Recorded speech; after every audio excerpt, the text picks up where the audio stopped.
mma cause problem mma pụta si yes na Ebuka Obi nwere m onye o mere abortion ịma akwa m o mma cause commotion mma pụta si na Ebuka Obi and eje park bụ ihe ha na ya planụrụ ya o mewe ngala abortion legele chi dị mụ dị nwa ọnwụọ chi wepụ ya dị afọ ime ọnwụọ I will make sure that I catch like 50 million because the video go well. So next month. So batch him. If you baby go. Dalono, take him minute. Instead of I know why you need to pay attention to this natural my society. Instead of I know why you our platforms are in in a fight for the betterment of this bad government.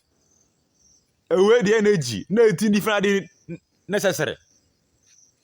Uplift your elephant tumble, even the good of 99. And go voice note to Ebony son. No ebe o Ebuka Obi na achi gba one guy na gba parada news akwụkwọ na court. Na acquire damages. Uplift your elephant umbrella. Ka I were that energy. Haja fight to one na ka were that energy. Fight to one na social media. We don't fight this government na dey more for ma. We don't fight this government na dey more for ma. Obro na para news ko ngo Ebuka Obi 100 million damages ya ha. Ke the need.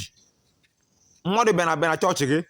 E find the art no bu fake. Gina gburu amuma. As a pastor boy in my the spiritual. Because if I find the art, go no nya fake. Mmadu be say na make accuse you. Why do you go na onya fake? Next thing bo get bora oil lawyer say. Na ka boy akwo na file for damages. Or if I go see Nigeria is getting worse and every single day. People are dying of hunger. People are dying of hunger. Ebuka Obi in the platform already. Each way pattern of pulpit. Let go so quick. Na say that now enough is enough. Kirifa game make dollar da. Kirifa game make you na bere your ministry na every day. Kodri hamma. Create a job opportunity for them. Parada mock news a platform already. Iji when Ogushike now government through social media because they are watching. That the Kirifa game can Nigeria with them. Ebony son as only way platform also. On a mail on now bar around now go see poor and I go around see no any meaning.